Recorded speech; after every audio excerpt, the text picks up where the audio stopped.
O ayan ang aga na ng Mami Chris inyo ha. 1:30 in the morning kami nandito ngayon sa counter ng Cebu Pacific kahit na alas 6 pa yung flight namin.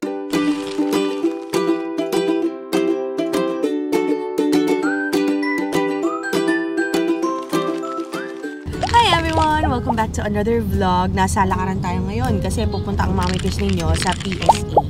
Kukuha tayo ng marriage contract. Marriage certificate? Marriage contract lang. Certificate pala, oo. Bakit kanyo? Kasi magta-travel tayo sa Japan. Eh, kahit na renewal yung gagawin natin sa single entry ni Liam, i-request kasi natin na ma-multiple para mas less hassle na pag magta-travel. Ayan. Hindi ko alam bakit kami hiningan pa rin ng marriage certificate. So, mamaya i-chika ni Daddy Justin ninyo kung ano yung mga requirements. Tapos, kapag mga ganitong mabili sa dalang Mami Chris nyo, eh, wala nang time mag-prepare ng breakfast para kay Liam. Nabili na lang ako ng pandesal doon sa kanto sa amin. Kasi binigay sa akin pandesal. Hindi tostado. Sabi ko kay Kuya, tostado kayo. Ano ba kayo? Team mestizo o team tostado? Ako gusto ko talaga yung masunod-sunod. Para may may charcoal. Activated charcoal. Liam, would you like to have a bite? Yes. Maiiwan ko yung rice. Oo, ano. Kasama namin si Liam. Liam, would you like to say hi? Hi ka anak. Later na lang. Later na lang daw siya mag-video. Oo. Kasama namin si Liam kasi pupunta rin tayo sa Urban Smiles. Kasi natanggalan ako ng bracket sa aking braces. At si Liam, ipapapantay natin yung ngipin niya. Kasi yung isa, naka-composite na something yung nandito. Papapantay ko para maganda sa picture. Ang Mami Chris nyong balidosa. Gusto ko maganda pogi si Liam sa pictures natin sa darating na Japan trip. O di hayon, yun ang mga chika natin for today kasi nag-request kayo na gawa ako ng vlog kung ano yung mga requirements. Kaya eto na yung vlog na yun. Thank you so much for watching and continue watching until the end. Andito na tayo sa Vertis, everyone. Medyo sarado pa yung mga stores dito. Pero maaga kasi yung appointment namin para dito sa batang to. Medyo matagal kasi yung gagawin sa kanya na procedure. Kaya kailangan maaga kami. Liam, hi! Hi, we want to do jumping.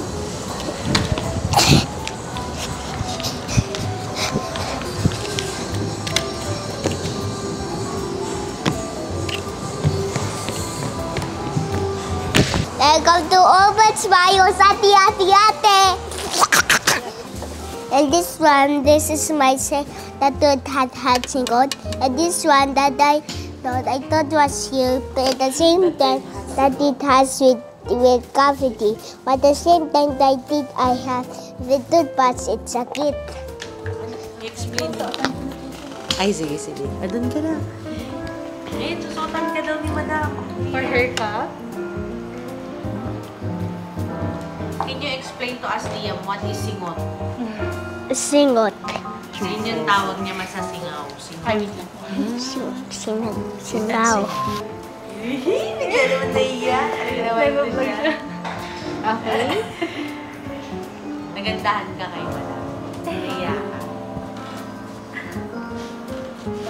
So, ngayon, inaantay na lang namin yung dentist ni Liam para maayos na yung ngipin niya. Pero ako din, natanggalan kasi ko. Ayun, nagalaw na. Hi everyone! Ba't ikaw lang pala naka-uniform? Paano si Mama? Hindi ko alam. Di mo alam? Ayan ang aming dentista, si Dr. Sheila. Hi, Doc! Good morning! I'll show you something, ha? Best friends na sila. Noong una, nagwawala pa si Liam dyan. Pero ngayon, close na sila. Put it here, okay? Put the water in your mouth. Then, put it there. Again.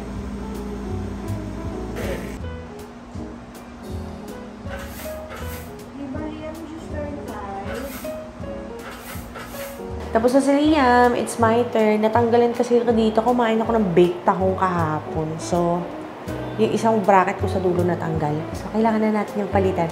At saka, mapapalit ako ng elastics kasi kita niya kadilaw ng ngipin ko. Oo. Kasi mahilig ako sa Indian food. So, that's that. Ang ganda ng ilong ko dito sa angulo na to.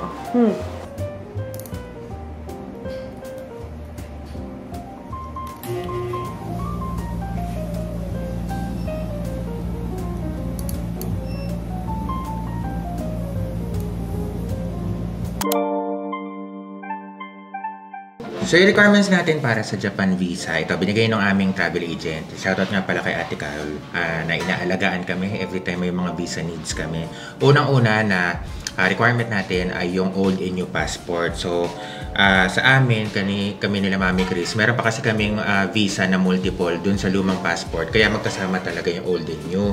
Tapos, importante din sa mga passport na yung mga yung nasa likod, yung mga sakaling maaksidente, importante pala yun, natutunan namin ko sa application ni Liam na kasi yun sa amin, wala namang pirma, wala namang sulat ng mga information. E di akala namin okay lang.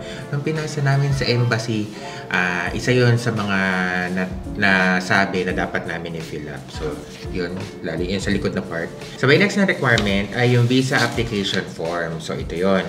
So, kailangan picture dito. Yung picture, pag sinabi niyo sa mga photo booth, mga nag-ayos ng picture, alam na nila pag sinabing passport or visa size. Hindi siya 2x2. Medyo pahaba siya. So, yun. Yung kay Liam, ang cute ng picture niya, nakakatawa nung pinicturean siya. Anyway, so, ayan, lalagay mo doon. Tapos, lalagay nyo lahat ng information, pati yung hotel na titirahan ninyo. So, yan, nakalagay doon. Tapos, pag blank, okay lang na blank, basta lalagyan mo ng NA. Isa yun sa mga dahilan bakit pinaulit yung aming form. Kasi may mga parts kami na blank, wala kami nilagay na NA. So, sabi ng aming travel agent, NA dapat yan. Next na requirement, yung mga galing sa PSA, namely birth certificate, marriage certificate. Yung kay Lia, meron na kaming in order na birth certificate na dati na available. So, yun sinama namin. Sabay, yung isa sa mga pinaka nahirapan kami kasi yun dun sa nakalagay sa papel na may requirement. Kung first timer, which is si Liam, hindi. Optional na lang yung marriage certificate. So, ang ginawa namin, naglagay kami ng lumang certificate just in case na kailanganin. So, isa sa remarks na binigay sa amin, dapat kahit na hindi siya nakalagay, updated or within 1 year yung pagkakuha ng So, ngayon, ang ginawa ko, kahapon, pumunta ako sa PSA doon sa East Avenue para kumuha ng physical na copy at nag-order din ako online. So, alam nyo ba, kanina lang namin pinasa or kanina lang kinuha yung aming requirements. Dumating naman on time yung online. So, parang hindi na kailangan kahapon pumila or pumunta sa Pero, either kinakabahan kasi kami kasi ang lead time dun sa delivery ng online, 3 to 4 days. So, iniisip namin baka hindi umabot at maabutan ng Holy Week break. Umorder na rin or kumuha na rin kami sa PSA mismo. So, yun. Dumating sila parehas. Next na requirement, bank certificate. So, i-order nyo lang ito sa mga bangko ninyo. Sasabihin ninyo kung saang embassy kayo at alam na nila anong ipe-present. So, merong difference. May mga bansa na nagre-require ng bank cert. Meron iba naman nagre-require ng bank statement. Pero in this case, sa Japan, pag sinabi mo na Japan visa, alam na ng bank, bibigay sa iyo yung bank cert. Tapos, isa pa sa mga requirement, kung businessman ka, kailangan yung DTI na form, yung DTI na certificate. Tapos, kung ikaw ay employed, kailangan yung Certificate of Employment o COE. May kopya ka nun. Ayun, kung yung applicant ng visa nag-aaral pa, isa sa requirement is yung school certificate. So, papakita yung picture ng ID. Siguro, yung school records, yun.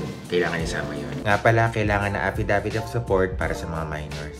Last is yung daily itinerary. Yung daily itinerary, pwede kayong gumawa ng daily na gagawin ninyo per date sa mga attractions sa pupuntahan ninyo. Mas maganda, parang detailed siya within the period ng travel ninyo. So, halimbawa, yung sa amin, April 10 to 20. Yung ginawa ko, activities within that time period. So, on top of that, lahat ng mga requirements na ito, importante pa rin importante pa rin na makikinig tayo dun sa travel agent kasi minsan may mga requirements tayo na hindi, halimbawa, hindi updated ito. May mga requirements sila na sasabihin tapos akala lang natin yun yung piniprepare, which is yung nangyari sa case namin. Dapat makikinig tayo sa travel agent para in case na may magbago, sila kagad ang mag-i-inform sa iyo. At ganun din, mabilis yung pagkuha natin, o halimbawa, ito yung kulang. Kuha kagad kasi 7 days, tama ba lang? 7 days yung turnaround time ng visa. So, dapat maipasa kagad para hindi tayo magagahol sa oras. So, yun lang. Pasensya na, may sipon pa rin ang Mami Chris ninyo, pero let's talk about our travel bags. Yung mga maleta, hand carry, and all that jazz. Alam nyo ba na ang maleta ko talaga ay itong kulay gray? Tingnan nyo maigi to, o diba? Ang daming gasgas, ang dumi, ang daming sticker, intentional po yan para hindi takaw mata at hindi tayo manakawan. So ayun na nga, hindi ko sinabi sa asawa ko na siya nang gagamit tong kulay gray at ako nang gagamit ng maleta niya, yung kulay itim, para terno-terno dun sa mga dala kong bags at gamit. At eto naman yung aking hand carry. Huwag kayong malinlang, maraming gamit yan na magkakasama lang. So itong aking hand carry ay backpack na may gulong. Pero mamaya na natin yung pag-usapan. Unahin lang muna natin itong aqua flask na kailangan lagi kong dala kasi uhawin po ang Mami Chris ninyo. Pagkatapos, sa Mami Chris nyo, may bagong biling travel pillow. Nabili ko pala to sa may SM. O, ayan. Kailangan ko rin to kasi yung anak ko, kailangan talaga may kinakalso ako na unan sa ulo niya pag natutulog sa eroplano. At ito naman pala yung bag ng anak ko na nakasukubit yung aking vlogging camera. Gusto nyo ba gumawa ko ng travel gear must-haves ko as a mommy vlogger? Let me know in the comments. Tapos, eto pala yung tactical bag na nabili ko sa Lazada. Pero bag ni Liam yan. At eto na nga, yung pinaka-hand carry ko talaga. O, ayan. Backpack. Nandyan lahat ng mga kailangan ko. That's my mommy bag. Tapos, nako-convert siya na ganito. Ilalagay mo yung strap sa likod. O, tapos isuot mo na para hands-free ka na. Mas madali kasi sa mga traveling moms yung hands-free kaysa yung ang porma-porma mo tapos hindi functional. So, yun lang. Share ko lang. O ayan ang aga na ng Mami Chris inyo ha. 1:30 in the morning kami nandito ngayon sa counter ng Cebu Pacific kahit na alas 6 pa yung flight namin. At eto lang yung mga chine-check-in namin na baggage. Nandito na kami ngayon sa airport, Terminal 3 at nakalagay tayo sa immigration at saka dun sa x-ray machine. So, wala naman masyadong tinanong sa amin maliban sa kailan ng balik. Medyo kinabahan pa nga ako kasi hindi ako sigurado kailan ako babalik. Nakakalok kasi itong travel natin na papunta sa Japan, April 10 hanggang April 20 siya. Eh, kanina lang nag-uusap kami ng Daddy Justin na mag-e-extend. Diba? Biglang nung tinanong na ako ng immigration officer, hindi ko alam kung ano isasagot ko kung kailan ako babalik. So, yun lang naman. Tapos, maliban doon, wala naman ng masyadong naging hassle. Very, very smooth lang yung naging tanungan portion namin with the immigration officer. And they're very, very conscious. Basta itong tandaan ninyo, pag haharap kayo sa immigration officer, dapat look them straight in the eyes, batiin nyo sila, be confident, at dapat alam nyo yung inyong flight details. Kailan kayo babalik, saan kayo titira, anong gagawin ninyo. Huwag na kayo magdala ng folders, ng envelope, kasi baka kung ano pang hanapin sa inyo, magiging dahilan pa yan na makalkal ang mga bagay na hindi dapat makalkal.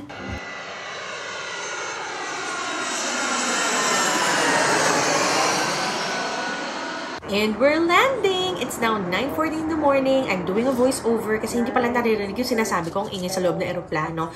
So, hindi kami masyadong nakatulog, kaya medyo lutang at pagod pa kami lahat. What's that on your head? Kwento mo ano nangyayari. Hi everyone, we're landing. Hi everyone, we're landing. Going back to Japan. Singit lang ang Mami Chris inyo, I'm editing this vlog. Medyo sabaw kasi ko that time na nag-landing kami. Wala kasi tulog, red eye flight. O anyway, pag landing namin, meron na kami nung blue code galing dun sa link na ilalagay ko sa screen at ilalagay ko din dun sa description box. Pero hindi yan hinanap sa amin. May kasabay ako na friend ko, kasama din niya yung buong pamilya niya, hinanap sa kanila. So siguro depende sa immigration officer. Bali, ang hiningi lang sa amin ay magsulat kami ng information namin dun sa immigration arrival card. Yun lang. Ang bilis-bilis lang. Tinanong din pala sa amin kung kamusta yung feeling namin, kung may ubo, sipon. Sabi namin, wala. Hindi na nila chinek. They just trusted our information na binigay. Ganun lang. Ang Mama Chris nyo at ang Daddy Justin, ayun, nagsasaksak na. Sabaw na po kami, Currently, ang Daddy Justin yung naglalagay ng SIM card sa mga cellphones. So, hindi kasi kami nakapag-order ng packet wifi.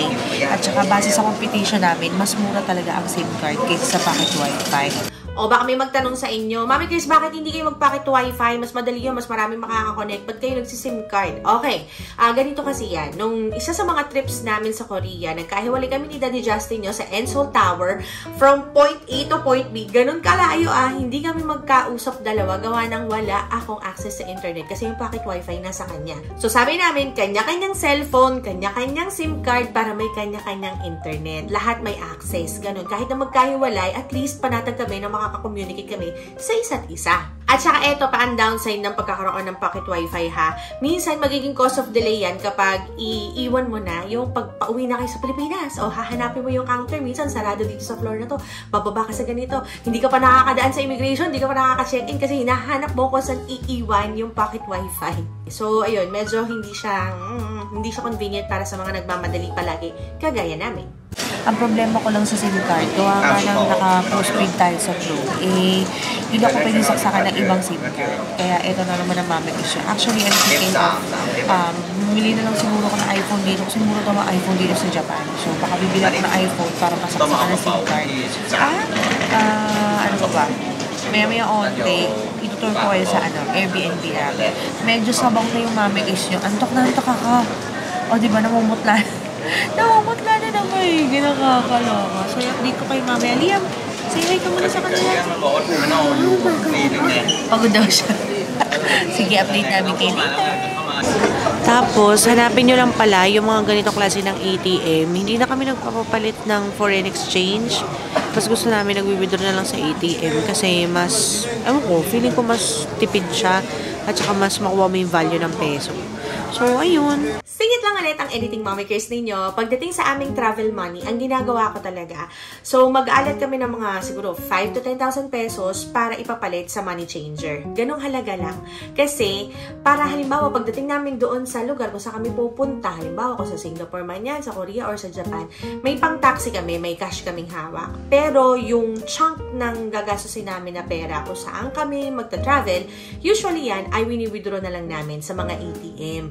Bakit kanyo kami hindi nagpapa-money changer ng malaking halaga? Kasi tatagain ka nila. Oo, ang mami kasi may trust issues kasi. So, ayan. At saka napansin din namin na mas okay yung palitan kapag mag-withdraw ka na lang sa mga ATM. So, sa Japan, nagkalat po ang 7-Eleven. Ang max na pwede mong withdrawin is around 100,000 yen. That's roughly around how much, Daddy? 50?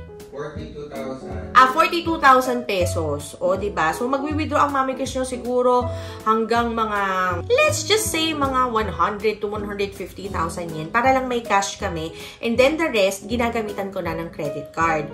So, tig-isa kami ng credit card ni Daddy Justin ninyo para pag naka-credit card kasi, nagno-notify sa phone. So, mas madaling i-track yung gastos. Pero, you have to be very mindful na huwag ka ma-carry away. Hindi porket may credit card ka, no? Siging swipe, siging shopping kasi kailangan may pambayad kapag uwi mo. Welcome sa aming Airbnb. At ito na po itsura na aming pagsistayan for the next 10 days. Napakaganda po. Medyo maluwag dati. Tahimik lang tayo kasi si Liam ayun tulog pa. O diba? Naka blackout curtain. Puyati. So ayan ang ganda. O diba? Tapos ang laki ng bed. Pagdidikitin na lang natin yan mamaya. Kaso nga lang, since nasa ground floor tayo, medyo kita tayo ng mga naglalakad. Voice over ko na naman to kasi namatay ata yung mic na lobat na.